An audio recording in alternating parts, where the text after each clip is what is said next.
It's a glorious Christmas Day morning. Beautiful conditions, very mild, and as you can see, some blue sky, which is unusual in this year. We haven't seen much sun in 2024. What we have seen is 2024 go past so quickly, blink, and you almost missed it, especially the spring and summer. It's amazing how quickly it goes. So here's the first part of 2 videos showing some of the best bits from the ramblings of an entomologist channel. They're not down there, they're coming to a screen near you.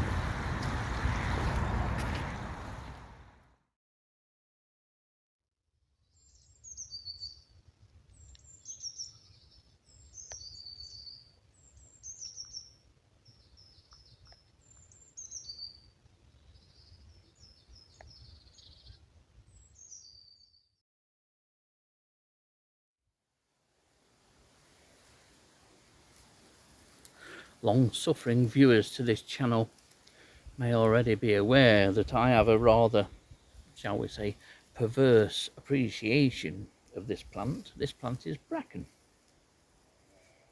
I appreciate bracken because I appreciate anything that has the ability to evolve and become something so extremely successful as bracken is. Probably the most unwanted plant in the UK, but quite indestructible. But on this bracken there is a small bug, the likes of which many of you won't have seen. You won't think it's beautiful. It's fairly colourful, but you won't say it's got a lovely face. I think it has. It's got the face that only a mother could love, you could say. Diatropis teredis and myself have a lot in common. Those little white flecks on the abdomen, I can see now that when viewed from the side there's actually more than 4 from what could be seen above. Beautiful little details like that, that unless you look at something really closely, you're hardly ever really going to notice them. And I wonder how many people have noticed those markings when they've seen the moth arrive at the trap. But you can see the bright pink nature and coloration of the abdomen. It's a probably deeper pink than on large elephant or elephant hawk moth, but still absolutely beautiful. Those eyes, I do like hawk moth's eyes. They always look as though they're looking at you. Almost looks as if they've got an iris, but they haven't. Obviously the eyes are completely compound. What you can also see from the side here is just how powerfully built hawk moths are, with that large, quite robust abdomen full of muscles enabling powerful and fast flight. And where this moth tends to fly is usually the heathland areas and drier parts of Nottinghamshire on sandy soils. But as I say, this has now become a garden moth, not recorded anywhere, I don't think, in Nottinghamshire in any numbers, just the occasional singletons that turn up. And what a fabulous thing to turn up to.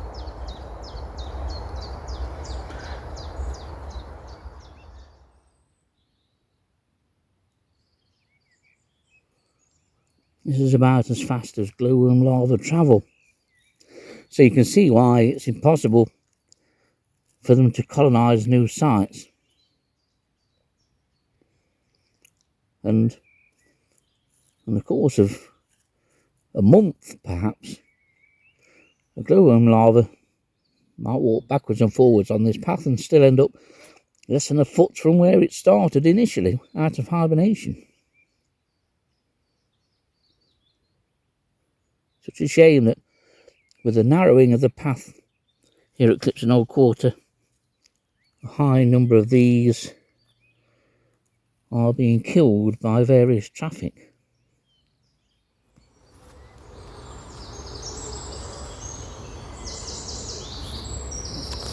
I'm a huge beach fan,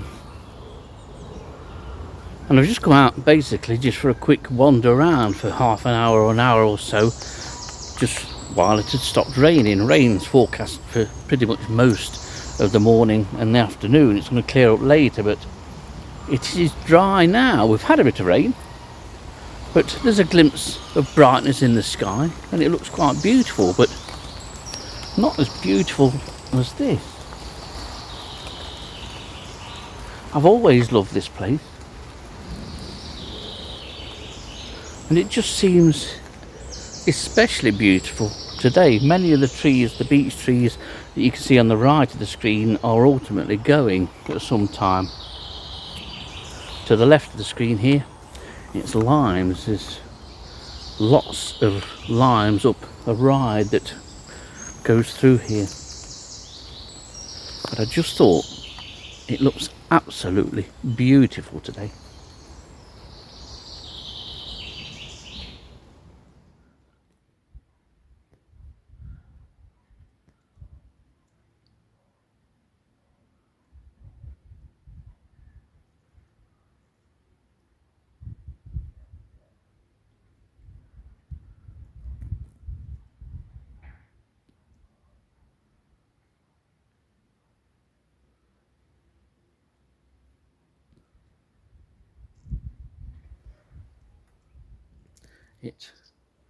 Every time I see one of these, it always reminds me of those fantasy-like newspaper and tabloid newspaper stories. I woke up in bed on a night time with a searing pain, pulled back the covers and saw a tiny spider running away. I knew then instantly I'd been bitten by the noble false widow. No, you didn't, and no, you weren't, because actual proven bites by this spider in the UK are very, very few.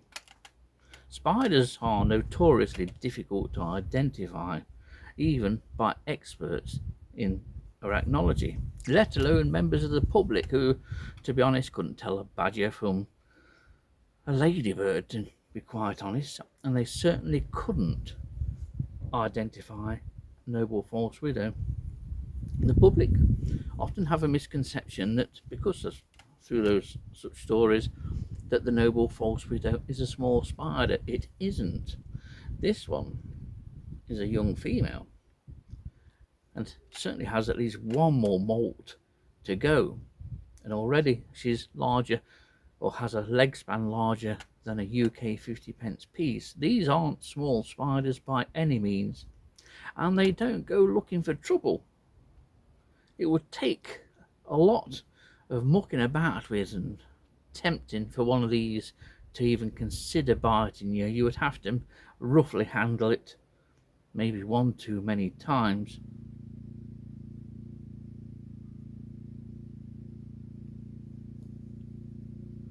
I don't suppose many of you have ever moth trapped while lying down, but tonight I can afford myself such luxury. The ground's dry, there's no problem with ticks, it's quite pleasant.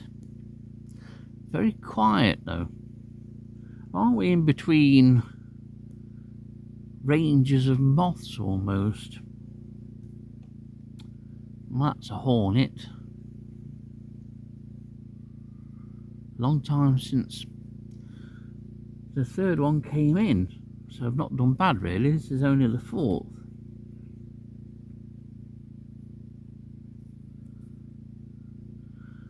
But I do wonder, because I've not had a hint of any of the colourful autumn moths, not a single sallow of any kind. It's quiet generally. I'm just wondering whether we're between species which have been on the wing for the last month or so, species like copper underwing, because the one that's been in is incredibly tattered and worn.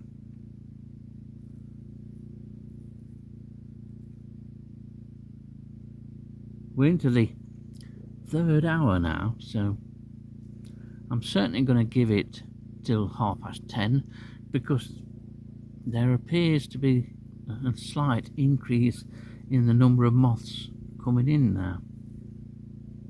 Hopefully not an increase in the number of hornets. And I don't know what the three are doing in the pot that I've got them in, because it's completely steamed up. Who knows what they're doing, but they're going to have a bit more company in a minute when this one's considered slowing down a little bit.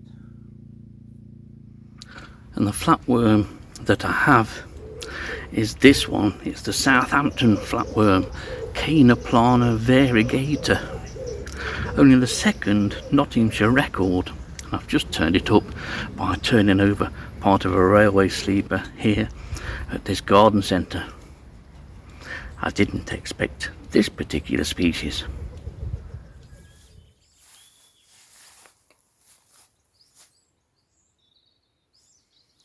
I'm armed and dangerous with trusty friend Annette. Me and Annette haven't been in these meadows romping around for a number of years, to be honest. It used to be a regular routine, because what I'm doing tonight is a bit of dusking.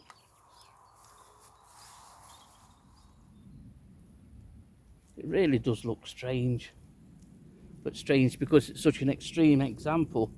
And the webbing is actually brilliantly shiny. It almost looks highly polished.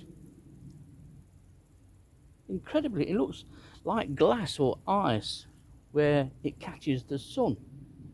In a way it's quite beautiful, but in a way it isn't. Ultimately the gorse will probably come to no harm, but gorse is one of those sort of throwaway plants, as I describe it, as much as it's useful for its nectar in the spring. Gorse is cut down annually as part of conservation practices, but I've never seen a gorse bush like this, not seen one to touch it at all. The infestation rate is incredible, and I've said hundreds of thousands. I bet there's well over 1 million mites on here. Concentrations at the growing points here and all along here. The large congregation on this bit here, but all at the top and all on this side, studded orange. It's almost as if you've chucked a blanket over this. But it's something, maybe not to this extreme, that you'll probably start and notice as you walk around areas of heathland or wherever there is gorse. And in Nottinghamshire it's certainly becoming commoner, more so in the Sherwood Forest area, and I really ought to start and send records in of this, because there aren't many in Nottinghamshire, only a handful of records, because this is one thing that nobody bothers with. There's certainly nobody doing mites or recording mites in Nottinghamshire, but to see it like this is out of this world. And to be honest, that's exactly what this bush looks like.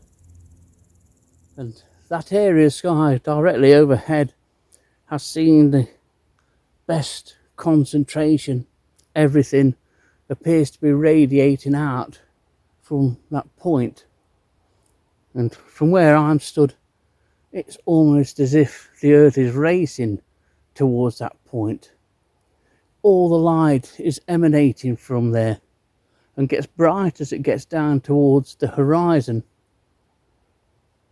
God knows what the ancients must have thought and probably feared when they saw this.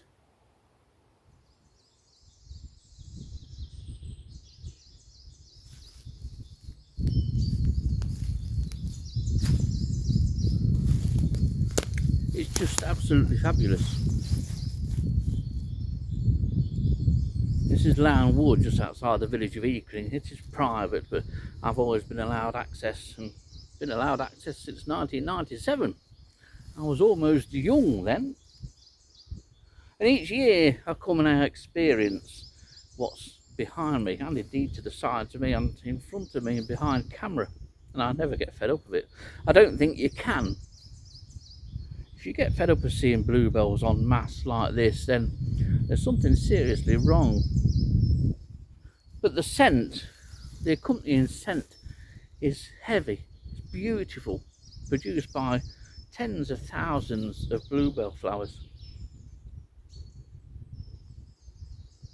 It's the most remarkable thing that you could see in the UK. Absolutely beautiful. And in a woodland like this, and on a day like this when I've got the place completely to myself, as I always have here, it makes it even more special to witness and to experience. We're lucky in the UK to have this, because bluebell woodlands are pretty much restricted to the UK. Obviously, large patches occur elsewhere in Europe, but woodlands and bluebells on a scale like this are something we should be proud of, something we need to cherish and to protect.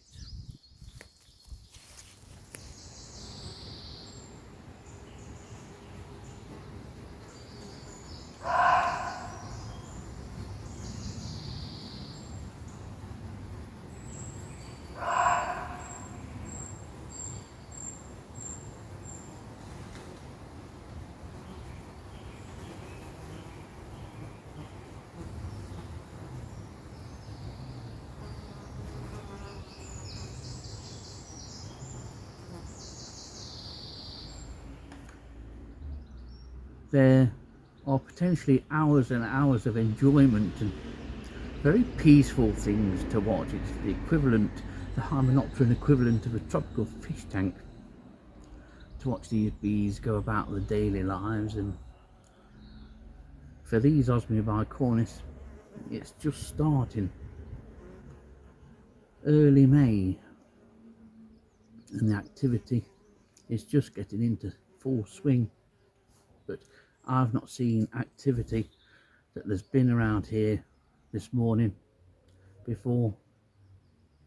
Get yourself a bee hotel, site it on a south facing wall, fence or a post, and you'll have hours of endless fun. They're just fabulous, industrious insects. Well, as you may have gathered, it's paid off me coming up to recheck the first part of section O, because we have a female, and this is a female right at the side of where I started off the introduction to this video, and what a show she is. About 6 inches off the ground on this grass blade, and she's been twisting and turning, and now she's settled down a bit, and this female puts us into double figures. We had the number 9 in section A, now this one is 10. I may well go to cover on other sites shortly, but this one is a beauty. It is remarkable when they move that abdomen, twist that abdomen round, all to attract a male.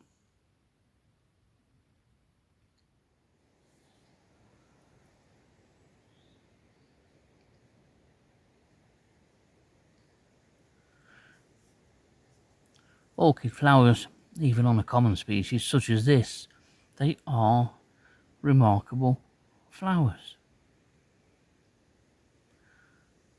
There are much rarer orchids across the UK, especially in southern counties of the UK, that the flowers are likened to ladies in crinoline dresses and the like. And these, quite similar when you look at these, almost like a hooded angel. They're just absolutely beautiful.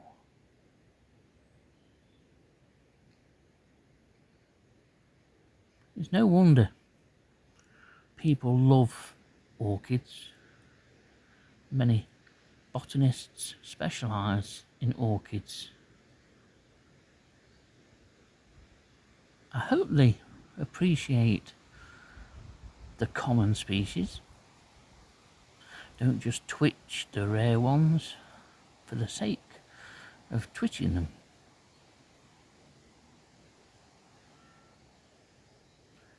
Beauty is in everything. Sometimes you just have to look a little harder to find beauty in things, but in orchids you don't. Although, if beauty you deem to be rare, and only like those rare orchids, I think you're missing out. These commoner species are just as beautiful.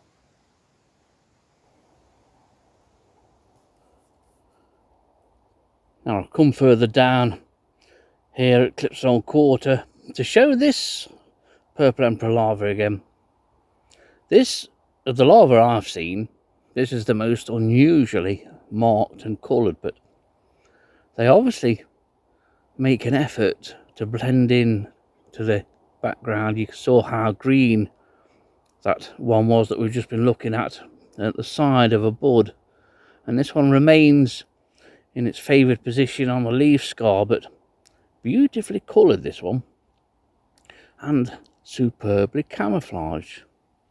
Now, I've looked at this one 2 or 3 times since we first found it, or Nick and Samantha Brownlee first found it, and Nick and Samantha looked at this one several times, but then made another discovery.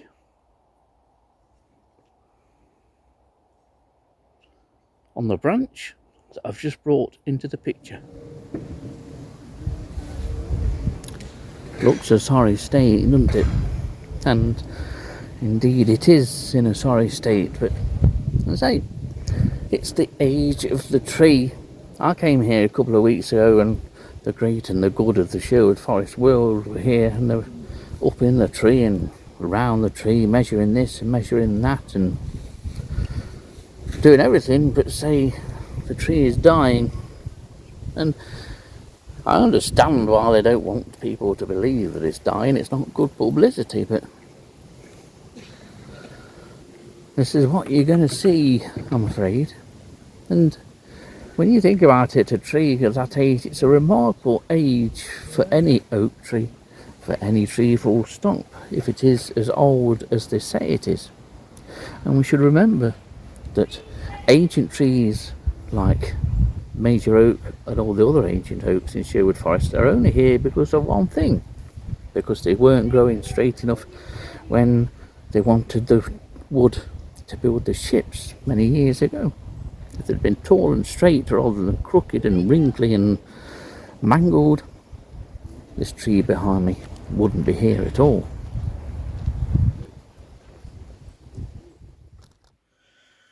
Oh, she's lovely. Good grief. Fabulous legs. They're even better. Oh, I'd like to see that.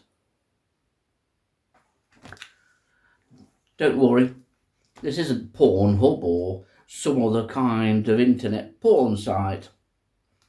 It is a porn site if you happen to like centipedes, and I do like centipedes. And there's one particular centipede that's in this book and is now in Nottinghamshire. Recently found, or so we thought.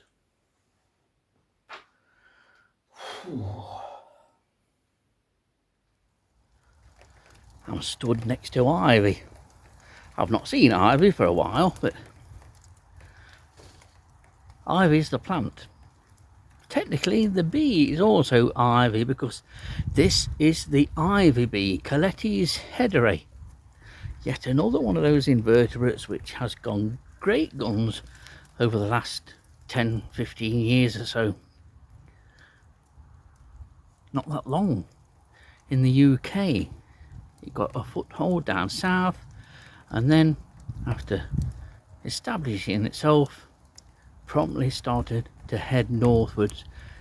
It arrived in Nottinghamshire a few years ago and has romped through Nottinghamshire. It's very much under-recorded because people aren't looking for it, but this is an astonishing view. If ever you try to photograph these things, you'll realise how lucky I am. But it is a cool day. In fact, there's some heavy rain that's trying to become heavier.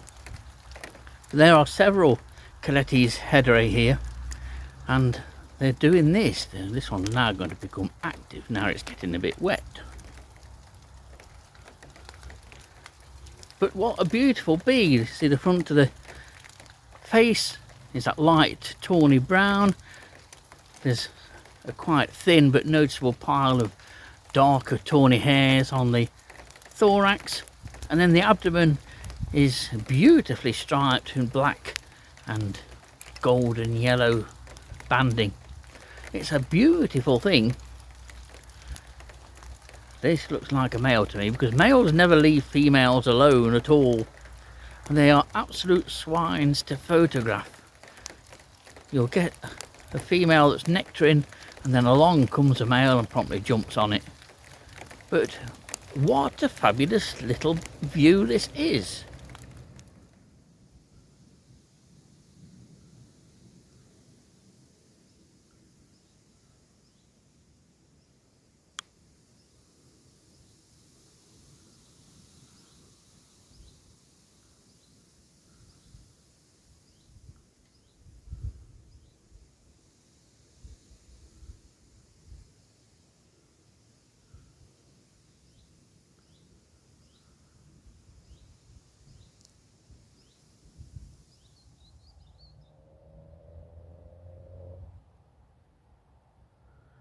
Well, it's not happening today, I'm afraid. Which is a shame, because for a number of years I've always had a hankering to see a good thrush day. A day when 2,000 or 3,000 thrushes, redwings and fieldfares all move through. There's usually one, sometimes 2 or 3 big thrush days in the autumn. It's just a case of catching the right day.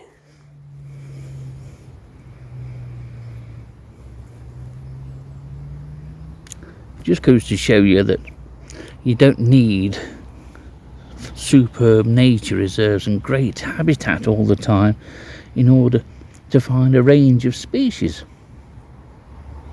And there are rarities to be found in little scruffy corners of field, certainly county rarities, and species that you probably wouldn't find at any glorious nature reserve, no matter how good it is. But it's nice. I like it especially to record these lesser recorded areas. How many of you have gone into the corner of a weedy field, sat down and just seen what you could find and record?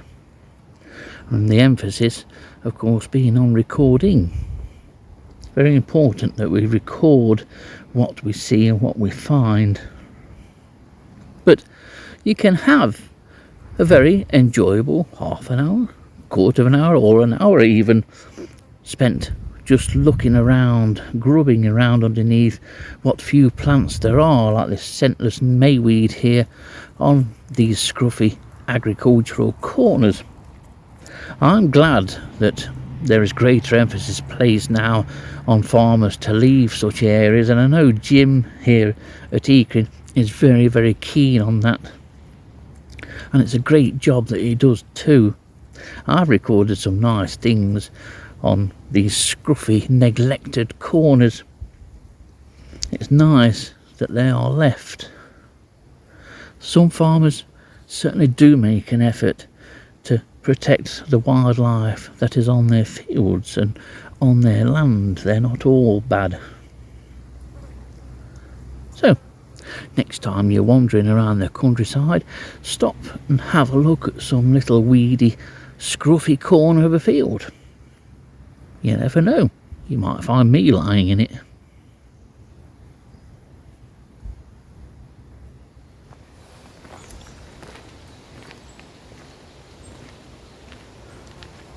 This is the start of a long journey. Well, hopefully as long a journey as possible. This is the road to retirement.